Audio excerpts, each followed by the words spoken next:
Join me in Cambodia as I unravel the mystery of a civilization that for centuries most thought didn't exist. A place of rumor, myth, and legend. Hidden in the jungle for over 400 years, the discovery of Angkor Wat shocked the world. Its intricate majesty could only be the work of an advanced and sophisticated people. But where did they go? And why did they abandon all these temples to the jungle? To uncover the mystery of the lost Khmer Empire, I'll climb to the top of Cambodia's greatest temple. Learn the secrets of Bokator, its newly rediscovered lethal martial art. And take to the air to track down the reasons why this civilization disappeared into the mist of time. Reminds me of the good old days, flying hornets. We're digging for the truth and going to extremes to do it.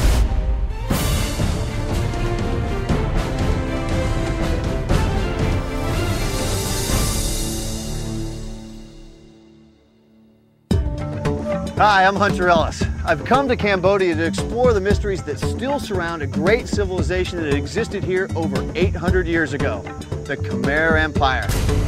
Its capital, called Angkor, is long gone, but the temples built by this powerful civilization are some of the wonders of the world today. That's what I want to see. The Khmer Empire dominated Southeast Asia from 800 to 1432 AD. At its peak, the empire stretched from Vietnam to the Bay of Bengal and north to southwestern China. But despite its wealth and power, the Khmer Empire ultimately failed, its land and temples abandoned. I'm here to find out why. For this assignment, there's only one place to start, and I'm told only one person to start with. His name is Simon Warwick. He's among the world's leading experts in historic stonemasonry. I'm told he's a tough man to track down. He's an Englishman who lives in Italy, who works with the Germans, who spends the bulk of his time here in Cambodia. Now, he told me to meet him at his office. Well, this is his office. Let's go see if we can track him down. Angkor Wat, Cambodia's most famous temple, is actually a huge complex. Just when you think you're approaching the main temple, you find out that you're only passing through an elaborate gate on the outer wall. This place is absolutely amazing. As you approach the front gate, that's all you can see. But then it opens up to all of this, the main temple, which is still 400 yards away. I'm told that Angkor Wat literally translates to city temple, as it used to be surrounded by an urban landscape that has long since disappeared. Simon works for the GACP, a German conservation project. Its mission is to save this Cambodian jewel from the ravages of time, weather, and human contact. I'm hoping that Simon can help me understand how such a masterpiece could be built and then abandoned. Angkor Wat is in fact the world's largest religious monument. That statement alone grabs your attention, but to see it is to believe it.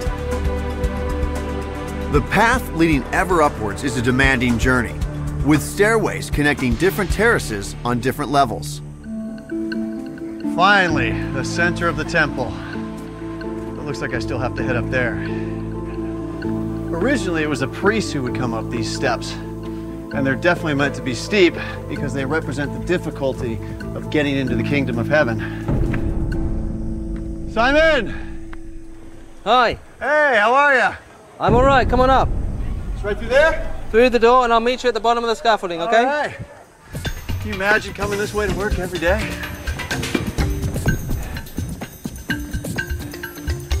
Hey, Simon. Hi, great to see you. I covered some serious ground to make it up here to you.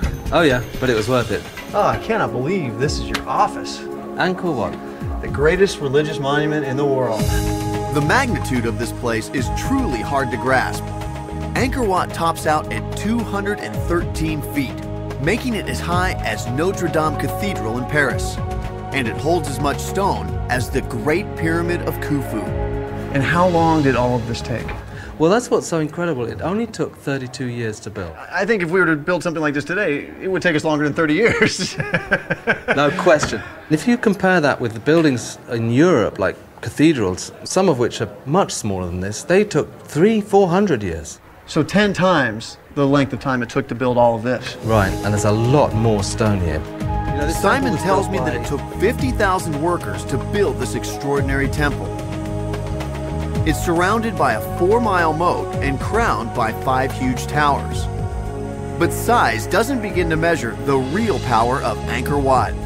Well, I've been coming here now since 1994, which is a long time. And you know, every time I come in, I see something new, something different. It's so varied, so complicated, so... Virtually every surface in this temple is covered with exquisite carvings. Surprisingly, these stories come from a faith that originated in India, far across the sea. Incredibly sophisticated, this carving. And they're telling stories from Hindu mythology up here.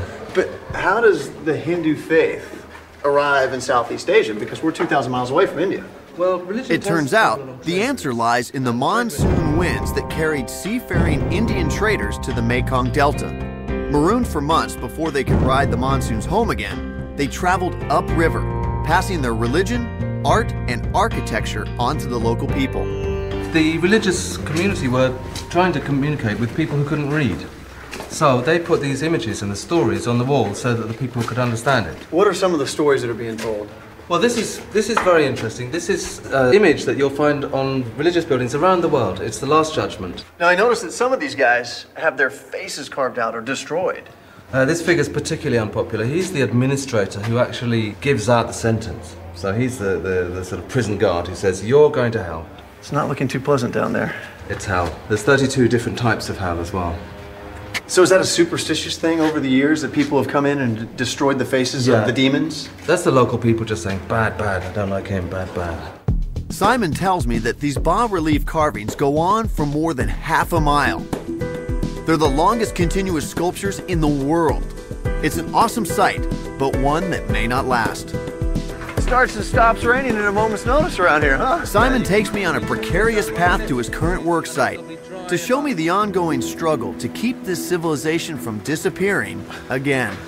So I just want to show you here, this is what happens if we get here too late. It's gone.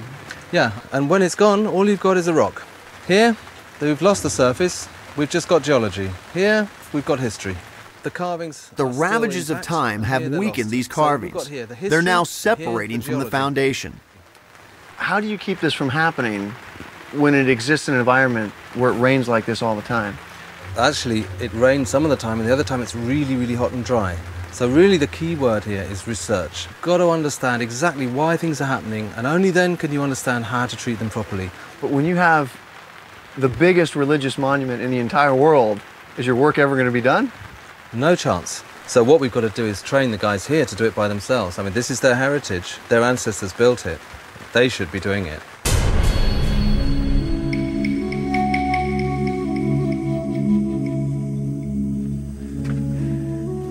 This is one of those places you never get tired of exploring, and that's good, because I still haven't cracked the core mystery. How did a people in the middle of the jungle build one of the greatest stone monuments on Earth? Few places on this planet inspire as much wonder as Cambodia's national treasure, Angkor Wat. But the more I see of it, the more questions I have.